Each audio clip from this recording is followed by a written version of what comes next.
Here for my second YouTube clip here. Gonna try to answer a few questions. Jade had a question about how I cope with MG, and I also watched a couple more of the 13 videos that Jen made from Michigan, and have a few comments, questions, replies, everything like that. Hello Tanya, and hello Regina, the 4 people that have responded to my first video I made. Anyways, I'll start off with coping with MG. Now, that's a tough story. Any day of the week you ask me or ask anybody with MG, they'll tell you a different story.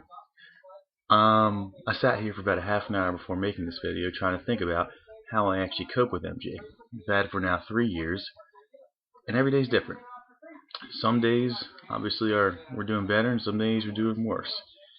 I still do everything now that I've gotten over all the initial symptoms and everything and got it under control with our friendly drugs we have. But I used to, and still am, quite active athletically. I like to go to the gym every day. Playing music when my fingers are good to go. I like to play the guitar. That little guitar of my main room pretty much describes me. My guitar is sitting over there on the couch. I think you can see it. Yeah. I love to car race, and I love to work on cars all the time. So sitting on the floor over here is a jack, and a battery charger right now, and a piece of iron right there, and even an engine scanner and a hammer. One thing I've actually learned to love to do through MG when MG's hit me pretty good is take pictures. When I was out in San Francisco, actually out in California for work, did a little bit of photography of my own and decorated my walls a little bit with it. So just to scan around my room tells a good bit about my hobbies. But some of the days working out is better, some of them is worse. And in watching some of Jen's videos and looking back on how we were before MG was in one of her, I think it was Faces of MG2 video, and you said that we're never going to be who we used to be. Well, that's probably true, but on the same token, I live the way I used to, and I push myself as hard as I can every day and try to be as active as possible, even after work. After working an 8-hour day, today I went and worked out in the gym for about 2 hours with my little brother afterwards, and I know, unfortunately, in some states in MG, some people can't even do that, and it's really unfortunate. Before I was on all the meds, thymectomy, the plasmapheresis, IVIG, there was about a year where I couldn't do a thing. I went from being in pretty good shape to gaining about 80 pounds on our friend prednisone right here. He keeps us, well, he puts our symptoms mostly at bay, but the higher you go, the more you get the moon face, the psychological effects, and you end up going crazy, and then you end up having to take our friend called Xanax. I wasn't shy about that. It actually brought me down to a normal, calm state where I could actually think on higher doses of prednisone. And then another thing prednisone makes us take, if you're on a high dose of it at the same time, is a blood pressure medication to bring it back down. It's funny how you can take one med and you have to go down the line, but I'll go back to that anyway later. But in back to coping, I just encourage everybody to be as active as possible, I think, as they were before. Do everything you love to do. And even if it's in a slower pace or just in a different method at all. I used to actually do some pretty competitive auto racing before I got MG. Now I stay involved as much as possible as I can with it. Sometimes going and spectating, sometimes going helping with the event, and then sometimes racing on a local level when I can. And I don't always go. I'm not able to always work out for 2 hours a day with MG. Sometimes I go, I'll work out a little bit, and then spot my younger brother with whatever exercises he wants to do. So it's I've kind of learned to not expect to be able to do everything I used to do to the level that I used to do it, but I still get out and do everything I used to do, which I love. And I think that's important with keeping the self-esteem as high as it possibly can be. And if I'm going to go out for a couple drinks at night to one of the bars, I'll make sure I lay in my favorite recliner for an hour or so beforehand, just to get rid of the general fatigue and everything else possible. So that's kind of my way in a nutshell of coping with myasthenia, and also with hopes, expectations, prayers that new meds and new treatment methods will be on the horizon. I have a Google search I do pretty much every week looking for the news for Myasthenia Gravis, and one that popped up a couple months ago, which I check on regularly, and I've emailed Dr. Huberty on this, is his CuraVac that he has. I would encourage everybody to check www.curavac.com, I believe it is.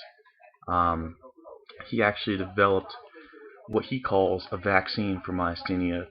It really just makes antibodies when injected that attack our anti-AChR antibodies, and so you get this constant flux of a battle. And apparently, and according to him, and he looks as well, he's not on any other medications now after a certain amount of treatment of his own. It's a great story. Go check out the website. He couldn't get funding from any pharmaceutical companies to do the clinical trials for the work, so he got fed up with having his own disease himself, and also developing a vaccine with a doctor from, I believe it is Alabama, and injected himself with his own homemade vaccine, and apparently it's working. I love these kind of stories, so I encourage everybody to check that out. But that's pretty much how I cope with MG. I try to do as much as I used to be able to do, and look forward to future things coming along, whether it's EN 101 or the CuraVac, or just some miracle immunosuppressant that targets our specific T and B cells.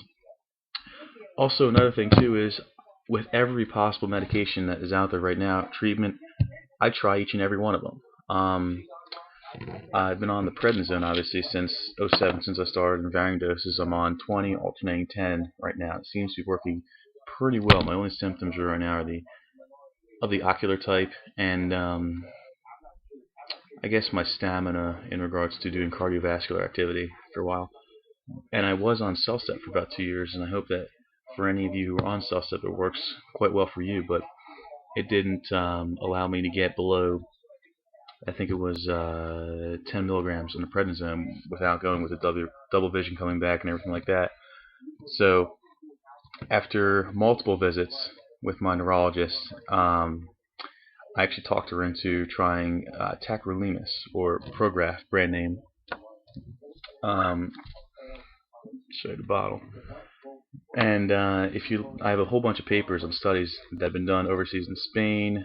A couple were done in Japan. It's actually an approved drug in Japan for myasthenia, and it looks just as promising as cyclosporin in its effects on myasthenia, in the fast response time on suppressing the effects of MG.